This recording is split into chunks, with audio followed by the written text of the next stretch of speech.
बिस्मिल्लाहिर्रहमानिर्रहीम। बुढ़ापे को आता देखकर अक्सर लोग परेशान हो जाते हैं, लेकिन आज हम आपको बताएंगे कि सफ़ेद बालों की क्या अहमियत है। जो हमारे भाई सफ़ेद बाल को देखकर परेशान हो जाते हैं और इनको जड़ से उखाड़ देते हैं कि दोबारा ना हो जाएं, हम आपको हदीस नबवी सल्लल्लाहु अलैहि वसल्लम की रोशनी में बताते हैं कि सफ़ेद बालों का आना कैसा है। हज़रत अबू हुरैरा रज़ी अल्लाह तआला अन्हो फरमाते हैं कि मैंने हज़रत मोहम्मद सल्लल्लाहु अलैहि वसल्लम को फरमाते हुए सुना है कि जिस मुसलमान के सफ़ेद बाल वो अपने सफ़ेद बालों को ना उखेड़े, क्योंकि क़यामत के दिन सफ़ेद बाल बंदे के लिए नूर बनकर ज़ाहिर होंगे। सफ़ेद बालों के बदले अल्लाह ताला जितनी तादाद में सफ़ेद बाल होंगे, सफ़ेद बाल के हिसाब से उस बंदे की नेकियों में इजाफा कर देगा और एक एक बाल के बदले इसके गुनाहों को मिटा दिया जाएगा।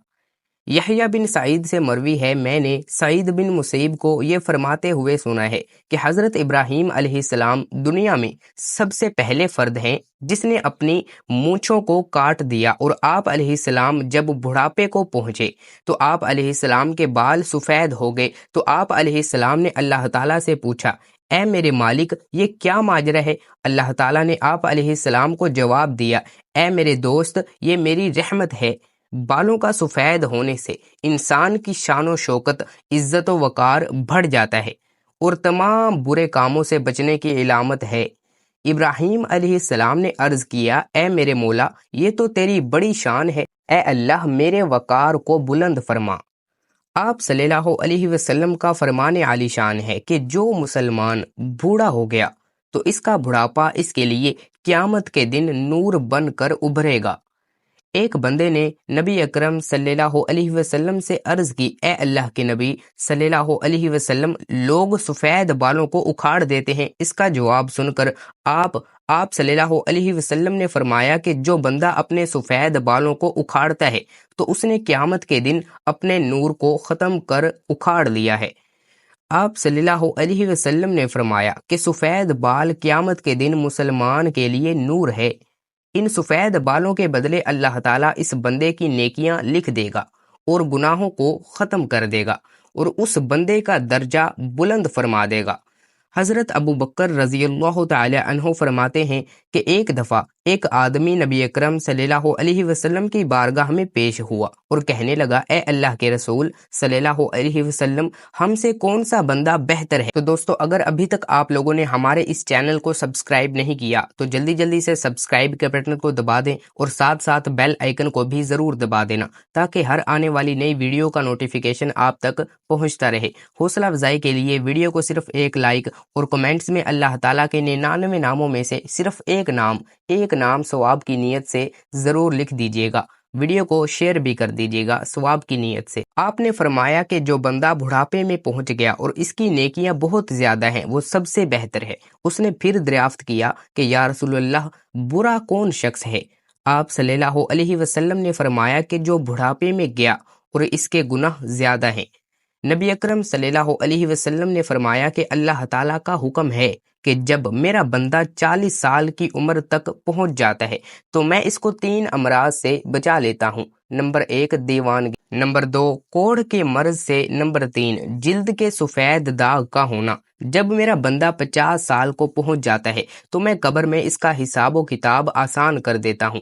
जब मेरे बंदे की उम्र 60 साल हो जाती है तो मैं इसका ध्यान अपने इबादत की तरफ कर देता हूँ। जब मेरा बंदा 70 साल का हो जाता है तो मेरे फरिश्ते इस बूढ़े बंदे से प्यार करना शुरू कर देते हैं।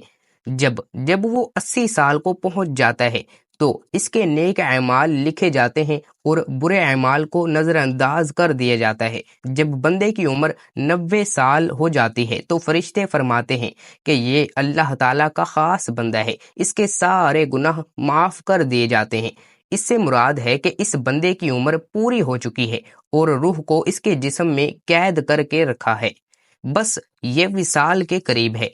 जब बंदे की उम्र बहुत ज्यादा हो जाती है तो इसके होशो हवास कायम नहीं रखते। वो जो मुंह में आता है बोल देता है, इसको पता नहीं चलता कि वो क्या कर रहा है, कौन से अल्फाज बोल रहा है। इस उम्र में अल्लाह ताला इस बंदे के जवानी के सारे गुनाह को माफ कर देता है। इससे कोई गलती भी हो जाए तो इसको माफ कर देता है। توبہ کا دروازہ کھلا ہے۔ حضرت جابر رضی اللہ تعالی عنہ سے مروی ہے کہ آپ صلی اللہ علیہ وسلم نے فرمایا ہے کہ حضرت جبرائیل علیہ السلام ابھی میرے پاس آئے اور فرمایا ہے کہ قسم ہے مجھے اللہ تبارک و تعالیٰ کی جس نے آپ صلی اللہ علیہ وسلم کو حق و سچ کے ساتھ بھیجا ہے، ایک آدمی نے 500 سال تک سمندر میں ایک پہاڑ کے اوپر رہ کر اللہ تعالیٰ کی عبادت میں گزار دیے۔ یہ پہاڑ تقریباً 30 مربع پر مشتمل ہے۔ یہ پہاڑ کئی سینکڑوں میں پھیلے سمندر کے اندر واقع ہے۔ اللہ تبارک و تعالیٰ نے اس بندے کے لیے اس پہاڑ پر میٹھے پانی کا چشمہ عطا کر دیا جس کی دھار ہاتھ کی انگلی کے برابر ہے۔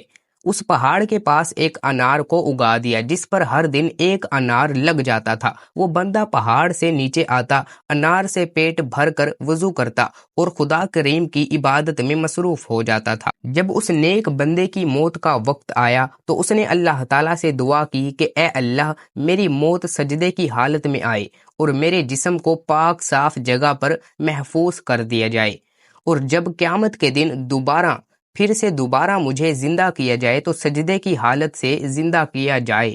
اللہ تعالیٰ نے اس کی یہ خواہش کو پورا کر دیا۔ ہم آسمانوں پر جاتے اور زمین پر اترتے وقت اس کو سجدے کی حالت میں ہی دیکھتے ہیں۔ روز قیامت جب اس شخص کو اللہ تعالیٰ کی بارگاہ میں پیش کیا جائے گا تو اللہ تبارک و تعالیٰ اس کو فرمائے گا کہ اے میرے بندے، میری رحمت سے جنت میں چلے جا۔ تو یہ بندہ سوال کرے گا، اے اللہ، میرے نام اعمال کی وجہ سے مجھے جنت میں کیوں نہیں بھیجا جا رہا؟ 2 بار یہی قصہ ہوگا، پھر اللہ تعالیٰ فرمائے گا جا بندے، میری رحمت سے جنت میں چلے جا۔ یہ بندہ کہے گا کہ اے اللہ، میرے عمل کی وجہ سے مجھے جنت کیوں نہیں عطا کی جا رہی؟ تو اللہ تعالیٰ اس سے فرمایا کہ تجھے جو نعمتیں میں نے عطا کی ہیں اس کا اور تیرے عمل دونوں کا حساب کتاب ہوگا۔ صرف آنکھ کی عطا کی گئی نعمت سے اس کے 500 سال کے سارے کیے گئے نیک اعمال ختم ہو جائیں گے اور باقی سارے جسم کے پر جو احسان ہوں گے وہ زیادہ ہوں گے۔ اللہ تعالیٰ فرمائے گا کہ اس بندے کو جہنم میں ڈال دو۔ جب اس کو جہنم میں لے جانے کے لیے پکڑا جائے گا تو وہ بندہ کہے گا، اے اللہ تعالیٰ، مجھے اپنی رحمت کے ذریعے جنت میں بھیج دو۔ اللہ تعالیٰ فرمائے گا کہ میرے اس نیک بندے کو ادھر لاؤ۔ جب اس کو لایا جائے گا تو اللہ تعالیٰ فرمائیں گے کہ تجھ کو پیدا کرنے والا کون ہے؟ وہ بندہ کہے گا کہ اے اللہ تعالیٰ، آپ ہی مجھے دنیا میں زندگی دینے والے ہیں۔ پھر اللہ تعالیٰ پھر فرمائے گا کہ تجھ کو 500 سال تک زندہ رکھ کر عبادت کی توفیق دینے والا کون ہے؟ وہ جواب دے گا کہ یا اللہ، آپ نے ہی مجھے زندہ رکھا اور عبادت کی ہمت دی۔ اللہ تعالیٰ فرمائے گا کہ تجھے سمندر میں پہاڑ کے اوپر کس نے پہنچایا اور وہاں پانی اور انار مہیا کرنے والا کون ہے؟ وہ بندہ جواب دے گا یا اللہ تعالیٰ، آپ نے ہی مجھے سب کچھ عطا کیا ہے۔ اللہ تعالیٰ فرمائے گا کہ تیرے کہنے پر ہی میں نے تیری جان سجدے کی حالت میں نکالی اور سجدے کی حالت میں دوبارہ ڈالی۔ یہ سب میری رحمت کی وجہ سے ہی ہوا ہے۔ میں اب بھی تجھے اپنی رحمت کی وجہ سے ہی جنت میں داخل کر رہا ہوں۔ حضرت جبرائیل علیہ السلام نے فرمایا، اے اللہ کے نبی صلی اللہ علیہ وسلم، دنیا و آسمان میں جو کچھ بھی ہے وہ اللہ تعالیٰ کی رحمت ہے۔ خداوند کریم سے دعا ہے کہ ہم کو بھی اپنی رحمت سے جنت میں داخل کر دے، آمین۔ امید کرتا ہوں کہ آج کی تحریر آپ کو ضرور پسند آئی ہوگی۔ مزید اچھی تحریروں کے لیے ہمارے چینل کو سبسکرائب کریں۔ شکریہ۔ اپنا بہت سارا خیال رکھنا، دعاؤں میں یاد رکھنا۔ اللہ تعالیٰ ہم سب کا حامی و ناصر ہو۔ تو دوستو، اگر ابھی تک آپ لوگوں نے ہمارے اس چینل کو سبسکرائب نہیں کیا تو جلدی سے سبسکرائب کے بٹن کو دبا دیں اور ساتھ بیل آئیکن کو بھی ضرور دبا دینا تاکہ ہر آنے والی نئی ویڈیو کا نوٹیفیکیشن آپ تک پہنچتا رہے۔ حوصلہ افزائی کے لیے ویڈیو کو صرف ایک لائک اور کمنٹس میں اللہ تعالیٰ کے 99 ناموں میں سے صرف ایک نام ثواب کی نیت سے ضرور لکھ دینا۔ اللہ پاک اس ویڈیو میں کی گئی کسی بھی کمی کوتاہی کو اپنے فضل و کرم سے معاف فرمائے، کسی بھی کی گئی غلطی کو اللہ پاک اپنے فضل و کرم سے معاف فرمائے، آمین۔ دوستو، کمنٹ میں اپنی رائے کا اظہار ضرور کیجیے گا۔ نیکسٹ ویڈیو پہ ملیں گے، اگلی ویڈیو پہ بات کریں گے۔ اللہ حافظ۔